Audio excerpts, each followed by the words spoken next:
मैं समाधान चाहता हूं कि जब सभी जैनों का सिद्धांत नियम एक है, सभी जैन देवशास्त्र गुरु को मानने वाले हैं, सभी जैन 24 तीर्थंकरों को, आचार्यों को, मुनियों को पूजनीय मानते हैं, अपनी श्रद्धा सुमन अर्पित करते हैं, अपनी शक्ति के अनुसार दान करते हैं। गुरु यदि तब क्षेत्रों में तुम किस मार्ग पर चलने वाले हो, तुम किस पंथ के हो, ऐसा विचार करना क्या उचित है? जबकि देवालय धर्म और धार्मिक एवं सभी जनों को जोड़ने के माध्यम है, दूरी घटाने की बजाय बढ़ाई जाती है। गुरुवर, समाधान चाहता हूँ, समाज के काहित कैसे में है? दो प्रकार की परिस्थितियाँ होती हैं, एक मतभेद होता है और एक मनभेद होता है। मतभेद होना स्वाभाविक है, मनभेद नहीं होना चाहिए। मतभेद तो दो आचार्यों में भी रहा है, शास्त्रों में भी रहा है, लेकिन उनमें मनभेद नहीं रहा। सबसे बड़ा दोष ये बन रहा है कि मतभेद धीरे धीरे मनभेद बन जाता है, कसाय का रूप धारण कर लेता है। अब रही बात विचारों की, तो विचारों में जो मतभेद आ रहे हैं ये समय समय पर द्रव्य छेद काल भाव के अनुसार आ रहे हैं। अब उनमें हमें विवेक तो लाना ही पड़ेगा, क्योंकि धीरे धीरे शिथिलाचार आता है। कहने को सभी मुनि एक हैं, लेकिन सभी मुनि की एक सी चर्या नहीं। एक क्लास में सभी विद्यार्थी पढ़ते हैं, लेकिन सभी विद्यार्थी पुरस्कृत नहीं होते। विद्यार्थी सभी एक ही क्लास के हैं, उनमें कुछ फेल होते हैं, कुछ को सप्लीमेंट्री आती है, कोई 3rd डिवीज़न पास होते, कोई 2nd डिवीज़न पास होते। लेकिन जब 15 अगस्त 26 जनवरी आती है तो स्टेज पर सम्मान किसका होता है? बोलो, जो मेरिट लिस्टेड होते हैं। तो क्या ये विद्यार्थियों के साथ पक्षपात है या प्रोत्साहन है? नहीं, ये पक्षपात क्यों? सारे विद्यार्थी जब एक क्लास में हैं तो फिर 2-3 को खड़े कर करके और आप पुरस्कृत क्यों किया जाता है? यदि उनको पुरस्कार नहीं किया जाए तो अगली साल से उस स्कूल में कोई पढ़ेगा नहीं। वो कहेंगे गांधी डिवीजन पास हो तो कोई फर्क नहीं पड़ना, और वो पुरस्कार उस गांधी डिवीजन वाले को मजबूर करता है, कल मुझे भी ये सम्मान चाहिए। तो सम्मान इसलिए नहीं किया जाता कि उनका अपमान किया जाए, सम्मान इसलिए किया जाए कि जो पीछे है वो भी एक सम्मानीय बन जाए, प्रोत्साहन दिया जाता है तभी। तो ये पक्षपात नहीं कहलाता।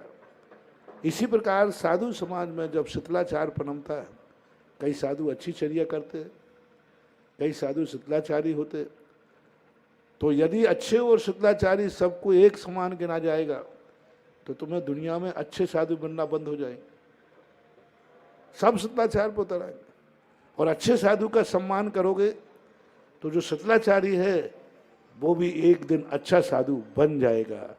टके शेर भाजी टके शेर खाजा, अंधेर नगरी और चौपट राजा। यदि सारे साधुओं को एक समान गिनोगे, चाहे वो शिथिलाचारी हो, चाहे वो चर्या पालन कर रहा हो और एक बहुत अच्छी चर्या पालन कर रहा हो, तो पूज्यवर कुंदकुंज स्वामी ने प्रवचन सार में स्पष्ट लिखा, गुणशोक प्रमोदम। जिसके गुण अधिक हैं उसका सम्मान भी अधिक होना ही चाहिए, और जो गुणहीन है उसके सम्मान में कमी होना चाहिए। ये पक्षपात नहीं है, ये अनादिकाल की अच्छे लोगों की सभ्यता मानी जाती है। इसी प्रकार तीर्थ क्षेत्रों पर जब बात आती है, मंदिरों में कुछ ऐसे शिथिलाचार आने लग जाते हैं जो समय में अनादिकाल से नहीं चले आए, कुंद की मूल परंपरा में नहीं है, बाद में आके जुड़ गए।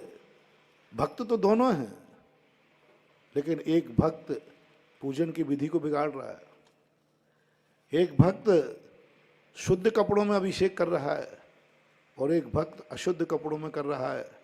दोनों भक्त हैं, दोनों अभिषेक कर रहे हैं, तो नरेंद्र बाबू एक को रोकना चाहिए या नहीं?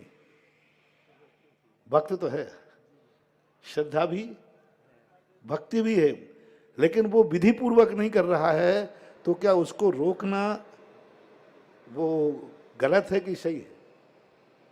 रोकना पड़ेगा, नहीं तो फिर अपना क्या हो जाएगा, सब चीज़ें गड़बड़ हो जाएंगी। तो इस प्रकार की मूल आगम की जो परंपरा मानने वाले जो मंदिर हैं, उस परंपरा के तहत यदि योग करता है तो फिर कोई पक्षपात नहीं होना चाहिए। लेकिन मूल परंपरा से विपरीत चलते हैं तो भेद करना पड़ेगा। वो रोकना उसका अपमान नहीं है, वो रोकना मूल सत्य का सम्मान है। सत्य परंपरा को रोकना है। अच्छे साधु का विशेष सम्मान होता है, तो ये बुरे साधु का अपमान नहीं है, बल्कि एक सत्य का सम्मान है, क्योंकि उन्होंने चर्या ऐसा पालन की। इसलिए ये भेदभाव गुणों के अनुसार यदि होता है, मंदिरों की शुद्ध आमना के साथ यदि ऐसा भेदभाव होता है, तो ये भेदभाव नहीं है, ये सत्य की रक्षा है, धर्म की रक्षा है। और ये भेदभाव सदा बने रहना चाहिए। जिस कॉलेज में अच्छे और खोटे विद्यार्थियों का कोई भेदभाव नहीं होता, वे कॉलेज दुनिया में ऊंचा स्थान नहीं पा पाते। जिन कॉलेजों में अच्छे छात्रों को ऊंचा उठाया जाता है, वे कॉलेज एक दिन ऐसा सम्मान पाते हैं कि लोग वहाँ एडमिशन लेने के लिए डोनेशन देते हैं। इसलिए इस संबंध में बहुत विवेक से काम लेना चाहिए। कई लोग इस बात में रहते हैं, अब तो सब महाराज बराबर हैं। काहे के बराबर हैं? टके शेर भाजी, अंधेर नगरी और चौपट राजा, कैसे सब बराबर है? चर्या बराबर हो तो बराबर है, साधना बराबर हो तो बराबर है, गुण बराबर हो तो बराबर है। और चर्या और साधना में अंतर है तो नमस्कार में भी अंतर आना ही चाहिए। यदि चर्या में अंतर है तो भक्ति में अंतर आना ही चाहिए। स्पष्ट रूप से कुंद स्वामी ने कहा, यदि चर्या में भिन्नता है और नमस्कार में समानता है तो नमस्कार करने वाले व्यक्ति का पुण्य क्षय को प्राप्त हो जाता है, वो हीन भाव को प्राप्त हो जाता है। हीन शब्द क्या? यदि वो दो समान गुण वाले नहीं, एक के गुण अधिक हैं, एक के गुण हीन है, और नमोस्तु करने वाला समान रूप से नमोस्तु कर रहा है, तो वह हमेशा हीन भाव को प्राप्त हो जाएगा, यानी उसका पुण्य क्षय को प्राप्त हो जाता है। हमारे यहाँ गुणशुभ प्रमोदम, गुणों के अनुसार ये परीक्षा होना ही चाहिए। मंदिरों में भी शुद्ध आमना की जो परंपराएं हैं, कुंद मूल आमना की, उनकी रक्षा होना चाहिए।